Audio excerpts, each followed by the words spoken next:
Behind the sculpted facades and perfectly aligned windows of the Bourbon Palace, candles burned through nights thick with conspiracy. Silk brushed against polished parquet floors, while whispers passed between corridors lined with ancestral portraits. Decisions were made within its walls that altered the destiny of France and the fate of Europe itself. Power did not simply reside there. It breathed there.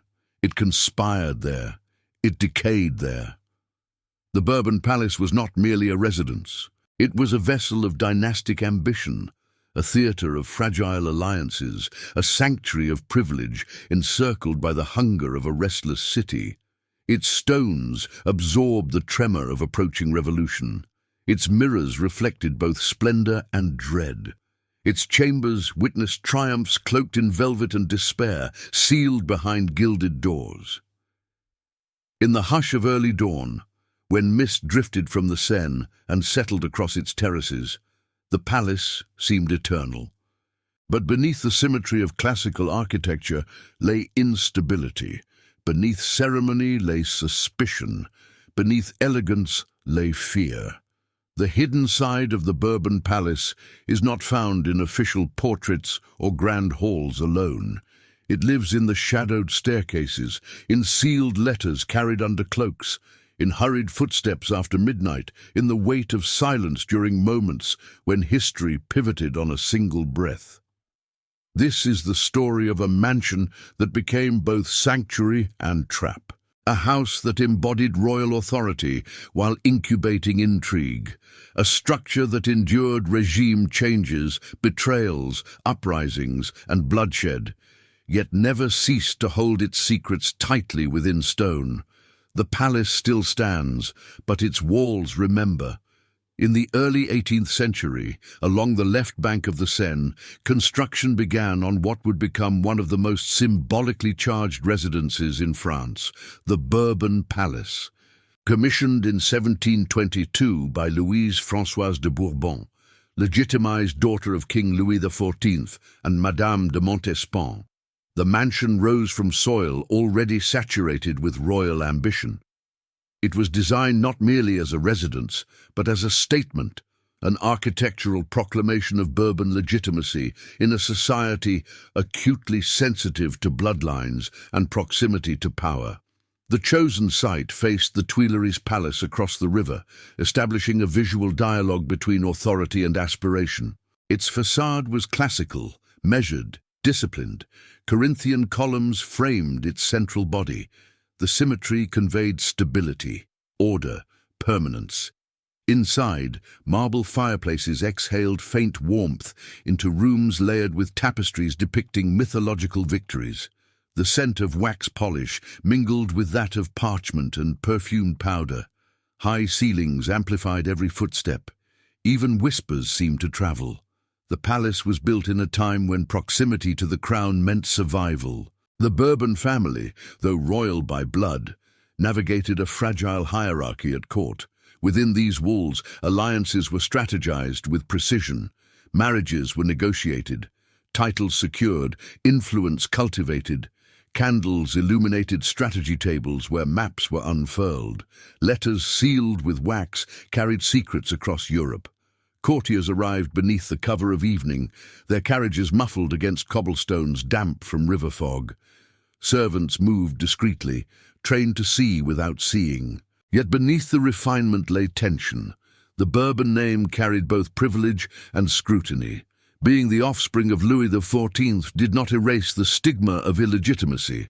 The palace became both shield and reminder, a fortress of identity constructed against whispers that never fully faded. Storm clouds frequently rolled over Paris, and during summer evenings, thunder reverberated through the long corridors. The atmosphere inside mirrored the external climate. Political undercurrents thickened. France was financially strained by wars and court excess. Public dissatisfaction simmered beyond the estate's gates. Inside the Bourbon Palace, however, chandeliers glittered. Violins resonated in drawing rooms. Silk gowns shimmered beneath golden light. The family preserved composure, projecting serenity while Europe shifted. The building itself seemed to absorb contradiction. Its grand staircase spiraled upward in elegance, yet its lower levels remained shadowed and cool, stone walls retaining a damp chill from the river. Rooms closer to the Seine carried a faint mineral scent. On quiet nights, water lapped against embankments, a subtle reminder of movement, of change. Generations of Bourbon descendants passed through its chambers. Portraits accumulated along walls, eyes following each new occupant. With every succession, the weight increased. The palace became a repository of inherited expectation. Its architecture was updated over decades, gardens expanded, interiors modernized, but its core purpose remained constant: to anchor the Bourbon presence in Paris as political tides shifted unpredictably. As the 18th century advanced, so too did unrest. Enlightenment ideas circulated in salons not far from its gates. Philosophers questioned monarchy. Pamphlets criticized privilege.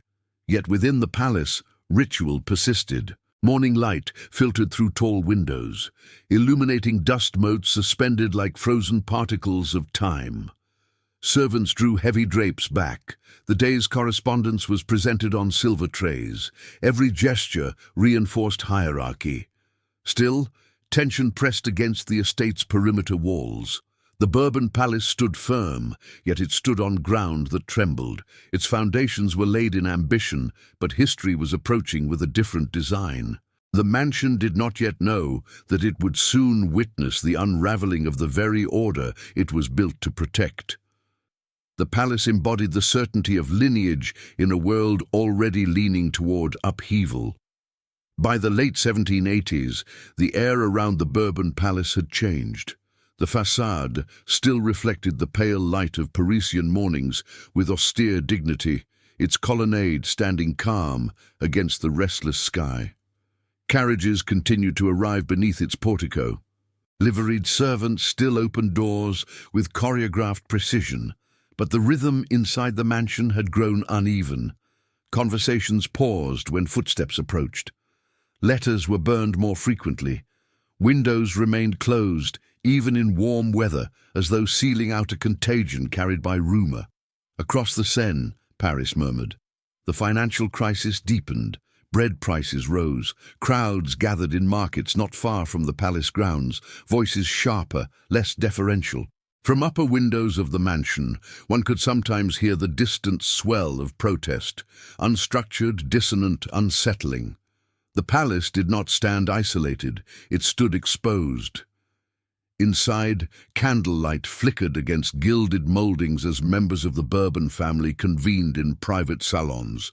Heavy velvet curtains absorbed sound. Maps of France lay unfolded across mahogany tables, marked with ink and hesitation. The scent of hot sealing wax mingled with the faint trace of anxiety that no perfume could fully conceal. The Bourbon Palace had become more than a residence. It was now a listening post. Messengers arrived at irregular hours. Intelligence traveled in coded language. Alliances were weighed carefully, for loyalty in Paris had become volatile. The architecture itself seemed complicit in secrecy. Narrow service corridors connected major rooms unseen by guests. Hidden staircases allowed discreet movement between floors. The echo of hurried steps often reverberated through these confined spaces late at night when the rest of the mansion appeared still. Shadows lengthened beneath candle sconces, distorting familiar shapes into something watchful. As the Estates General convened in 1789, tension thickened like humidity before a storm. Though the palace was not Versailles, its inhabitants were irrevocably tied to the monarchy's fate. Every decision made by the crown reverberated here. Every miscalculation amplified anxiety. On certain evenings, thunder rolled over the Seine, rattling window panes. The air smelled metallic, charged. Within the Bourbon Palace, discussions grew more urgent. What had once been strategic maneuvering now felt defensive. The tone shifted from confidence to containment. The fall of the Bastille sent a tremor through the estate. News reached the mansion swiftly. Servants whispered in kitchens below stairs, voices tight with fear. In upper chambers, silence settled heavy and absolute. The event was not merely symbolic, it was seismic. Authority had been breached. A fortress had fallen, and if one stronghold could collapse, others were not immune. From the balconies of the palace, smoke could sometimes be seen rising faintly in the distance. Paris was restless. The city's heartbeat had accelerated. The Bourbon family members within those walls faced an intangible enemy, uncertainty. They continued formal dinners. Silverware clinked against porcelain. Crystal glasses caught the light. Yet beneath the choreography of etiquette lay awareness. The world outside no longer deferred automatically to noble blood. Rooms once filled with music now hosted guarded conversations. Doors were shut more frequently. Papers were concealed in desk compartments. The weight of inherited authority pressed harder against individuals, unprepared for revolutionary momentum. The palace itself felt altered. Its corridors, once symbols of prestige, became passages of retreat. Its grand salons, once theatres of display, grew quieter. The echo of footsteps lingered longer, as if the building were listening. Outside the gates, pamphlets circulated denouncing aristocratic excess. Though no crowd yet stormed its doors, the Bourbon Palace stood within a city that had tasted defiance. The Seine flowed steadily beside it, indifferent yet constant, reflecting torchlight on nights when gatherings turned volatile. In the weeks that followed, uncertainty deepened into dread. Arrests of nobles began. Titles lost their protection. The architecture that had symbolized stability now seemed fragile against the roar of collective anger. The Bourbon Palace endured physically, but psychologically, its inhabitants began to withdraw inward. Curtains were drawn earlier. Fires burned later into the night. Sleep grew shallow. Within its walls, power felt less secure than ever before. The mansion that had embodied lineage now held its breath. Autumn arrived with a damp chill that clung to the stone of the Bourbon Palace like a warning. By 1792, the transformation of Paris was no longer a distant rumble. It was immediate, visible, irreversible. The monarchy had been suspended. Royal authority, once unquestioned, had fractured. And although the Bourbon Palace had not been the principal seat of the crown, its identity was inseparable from the dynasty whose name it bore. The gates that once admitted carriages bearing crests and silk-draped nobility now faced a different procession. Officials of the new revolutionary government. Their attire lacked ornament. Their posture carried purpose. Boots struck the cobblestones with deliberate weight, echoing beneath the palace's arches. The mansion's facade, still austere and composed, stood in stark contrast to the volatility surrounding it. Rain streaked down its columns, tracing cold lines across stone carved to represent permanence. Inside, rooms once fragrant with perfume and wax now smelled of damp paper, ink, and tension. The Bourbon family had largely withdrawn. Some had fled, others faced arrest. The emotional imprint of their presence lingered in abandoned chambers, personal objects hastily left behind, letters hidden within desk drawers, curtains drawn as though their occupants might return at any moment. But they did not. The palace did not burn. It did not collapse. Instead, it was repurposed. Revolutionary authorities claimed the structure as national property. The symbolism was stark. A mansion constructed to anchor Bourbon legitimacy would now house the very forces dismantling aristocratic rule. Footsteps echoed differently now. No longer soft-soled shoes gliding across polished floors, but firm strides reverberating through corridors stripped of their previous intimacy. Tapestries depicting mythic triumphs were removed. Certain royal insignias were chiseled away. The sound of metal striking stone punctuated the quiet, each blow erasing lineage from architecture. The great salons were reorganized into meeting chambers. Long wooden tables replaced ornate arrangements. Candles burned lower, more utilitarian than ceremonial. Papers accumulated in thick stacks. Heated debates replaced formal receptions. The atmosphere was heavy, not with decadence but with ideological fervor. Voices rose within those high ceilings, no longer to flatter royalty, but to redefine France itself. Arguments clashed like steel. Accusations reverberated against walls that had once heard only strategy cloaked in courtesy. Outside, the reign of terror advanced. Arrest lists lengthened. The guillotine became an instrument of public spectacle. Though executions occurred elsewhere, the psychological weight of those events pressed into the palace's interior. Every decree issued within Paris seemed to ripple through its chambers. There were nights when the mansion lay almost silent, yet tension felt palpable, like pressure before a storm. The Seine flowed dark and steady beside it, reflecting torchlight and sometimes the distant glow of unrest. The river carried whispers downstream, as if bearing witness. Former bedrooms of Bourbon descendants were converted into offices. The transformation was not merely physical, but symbolic. Private dynastic space becoming public revolutionary ground. The palace's identity fractured and reassembled in unfamiliar form. Dust gathered in corners, once meticulously maintained. The scent of old fabric lingered faintly beneath the sharper odor of ink and damp wool coats. Windows remained shuttered against cold winds that carried the sound of marching crowds. The building had survived transition, but not unchanged.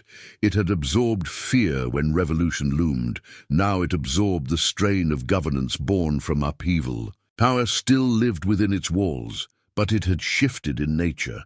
No longer hereditary but contested, no longer ceremonial but volatile. Within the Bourbon Palace, history did not pause. It recalibrated. The structure that once symbolized royal continuity now became an arena for political reinvention.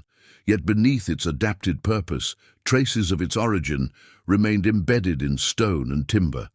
Scratches where portraits once hung, faint outlines of removed crests. Architectural flourishes impossible to erase entirely. The mansion stood as both relic and instrument. It had witnessed privilege dissolve and ideology surge. It had watched lineage yield to revolution. And in its corridors, the echo of both eras coexisted uneasily, like overlapping shadows that refused to separate. The winter of 1795 settled over Paris, with a grey heaviness that seemed to press directly against the stone of the Bourbon Palace. Frost gathered along the edges of its balustrades. The Seine moved slowly, its surface dull beneath a sky stripped of warmth. Inside the mansion, breath sometimes appeared faintly in the air before fireplaces were fully lit. The building, once animated by aristocratic ritual, now carried the restrained pulse of a fragile republic struggling to define itself. The National Convention had already used the palace, but as political structures shifted again, the residence became home to the Council of 500 under the Directory. The transformation was deliberate. The former Bourbon stronghold would serve as a seat for legislative debate. Royal symmetry now framed Republican uncertainty. The Grand Salon was reorganized into a legislative chamber. Wooden benches replaced gilded furniture. The air smelled of damp wool cloaks and parchment handled too often. Ink-stained fingers gripped documents outlining new constitutional frameworks. Candles flickered against high ceilings that had once amplified music. Now they magnified rhetoric. Arguments unfolded with urgency. Voices rose, sometimes cracking under strain. The acoustics of the hall carried every inflection: hesitation, conviction, suspicion. The chamber had been built for display and prestige, not ideological fracture. Yet it adapted, holding within its walls disputes that would determine France's direction. Outside, the streets remained unpredictable. Food shortages had not fully eased. Political factions maneuvered relentlessly. The Bourbon Palace stood at the intersection of exhaustion and ambition, its facade still imposing, but its interior tense with instability. Footsteps echoed sharply along corridors converted into offices. Former drawing rooms became drafting chambers for legislation. The scent of sealing wax returned, though not in service of monarchy. Letters now moved between Republican officials, generals, and regional authorities. Secrecy persisted, merely redirected. The building felt restless. Windows rattled when winter winds swept across the river. Rain struck against stone with a hollow resonance that carried deep into its foundations. At night, when sessions extended late, oil lamps cast elongated shadows across walls, still bearing faint, decorative traces from aristocratic days. The past lingered, subtle but undeniable. In 1797, a crisis erupted within those walls. The coup of 18 Fructidor unfolded as tensions between royalist sympathizers and Republican hardliners reached a breaking point. Inside the Bourbon Palace, suspicion hung thicker than smoke. Deputies eyed one another across benches, uncertain of loyalty. Conversations in side chambers were conducted in lowered tones, doors shut firmly. The coup, orchestrated to prevent a royalist resurgence, reinforced the building's role as both battleground and safeguard. Soldiers positioned themselves near entrances. Boots echoed across marble floors that once supported silk slippers. The contrast was stark, authority expressed through force rather than lineage. The palace endured another shift without outward collapse.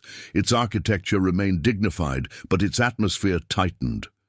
Every new regime left an imprint, not visible in stone alone, but in the tension carried by those who entered its halls. By the end of the Directory, fatigue permeated governance. France yearned for stability. Within the Bourbon Palace, debates grew sharper, more defensive. The chamber had witnessed revolution's fervor and Republican experimentation. Now it trembled on the edge of consolidation under a rising military figure, whose name circulated increasingly in whispered conversations: Napoleon Bonaparte. In November 1799, during the coup of 18 Brumaire, political maneuvering once again rippled through the palace. Though the decisive confrontation occurred at Saint-Cloud, the Bourbon Palace felt the aftershock.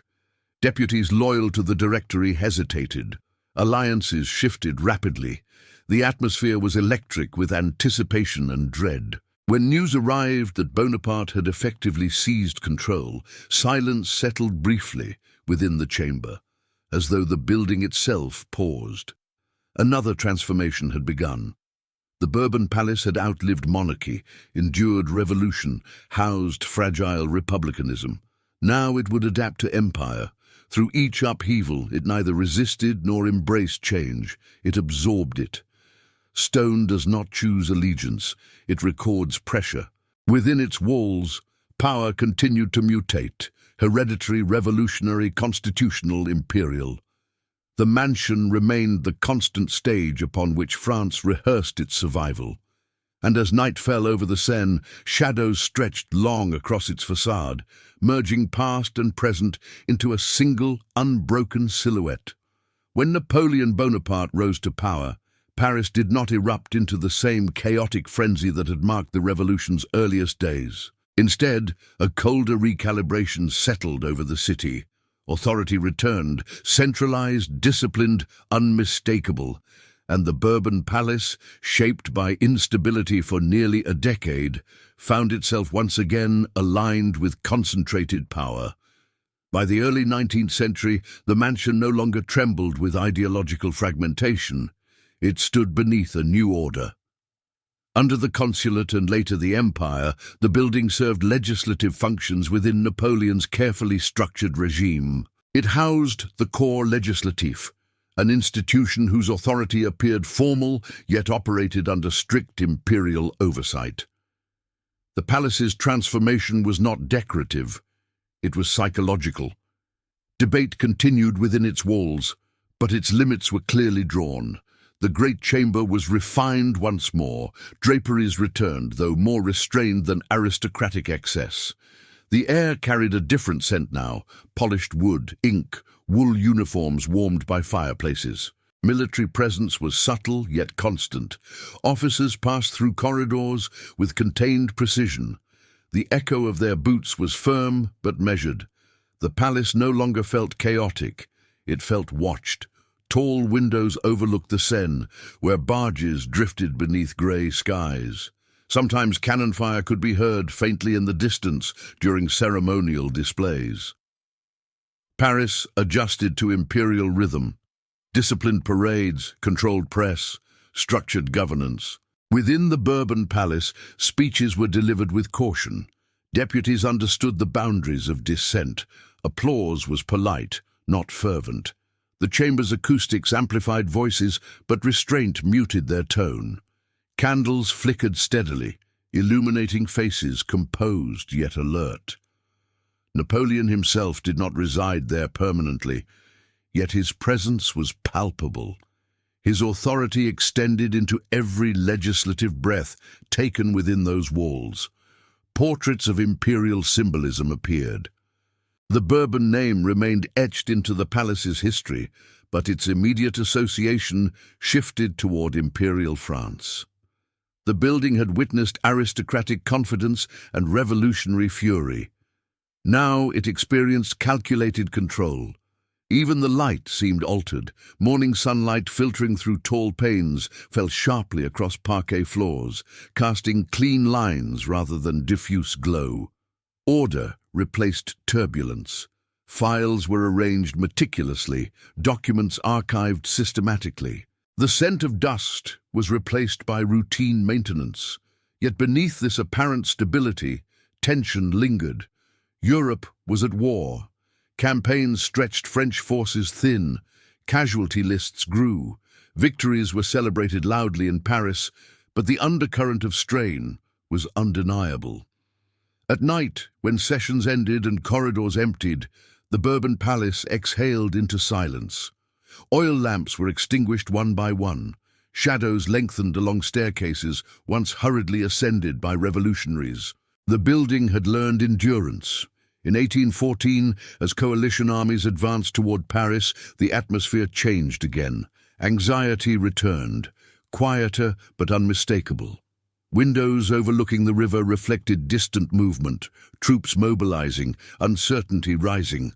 When Napoleon abdicated, the empire fractured, and once more the Bourbon name re-emerged, not as memory, but as restored monarchy.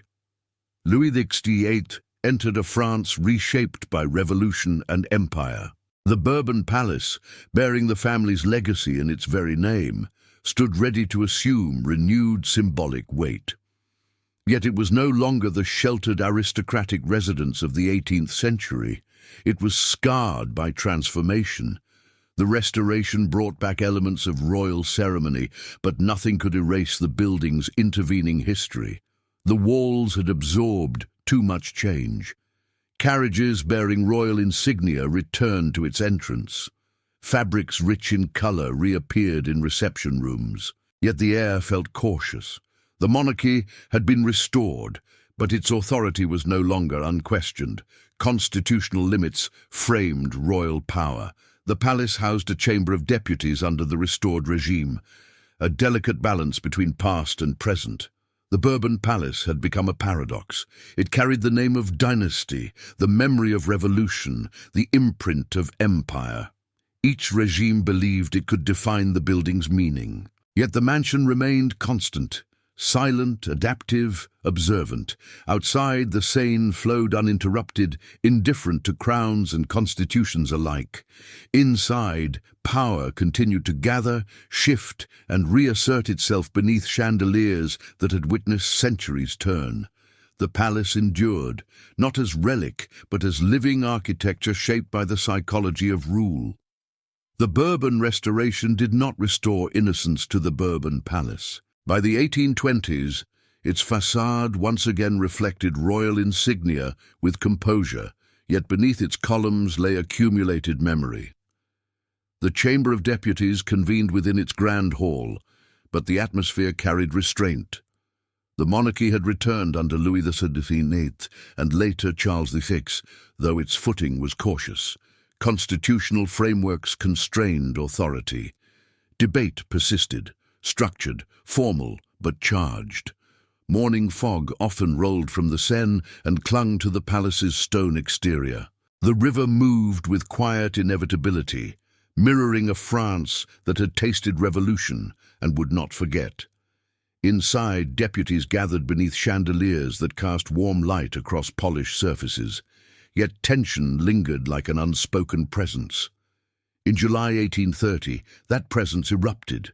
The July Revolution ignited across Paris after Charles VI attempted to dissolve the chamber and restrict the press. Barricades rose in the streets. Gunfire echoed beyond the palace walls. Smoke drifted through the city, and faint vibrations tremored through the building's structure. Windows shuddered as distant cannon fire rolled like thunder. Inside the Bourbon Palace, urgency replaced ceremony. Deputies assembled amid confusion and alarm. Papers were shuffled with shaking hands. Voices rose sharply. The air felt thick, metallic. Outside, crowds surged, demanding change. The monarchy collapsed once more. The palace did not fall. It endured another transition. Louis-Philippe ascended as King of the French, not King of France, a symbolic shift reflecting altered sovereignty. The Bourbon Palace adapted yet again, housing legislative assemblies under a constitutional monarchy reshaped by popular force. The cycles continued. In 1848, revolution returned with renewed intensity. Economic hardship and political frustration ignited February uprisings.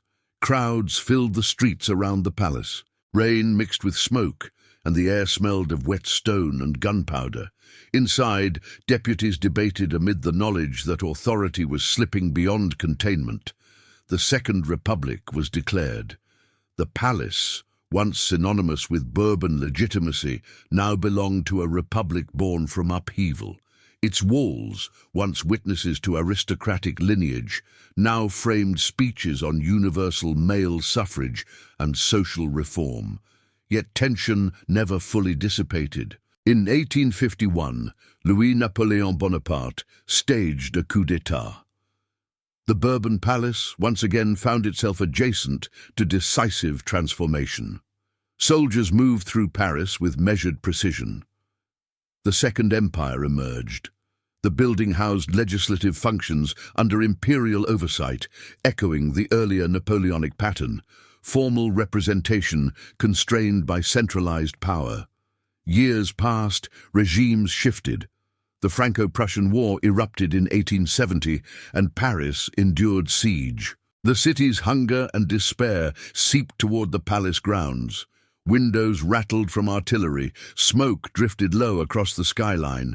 Then came the Paris Commune of 1871. Revolutionaries seized large portions of the city. Fires consumed government buildings. The air thickened with ash.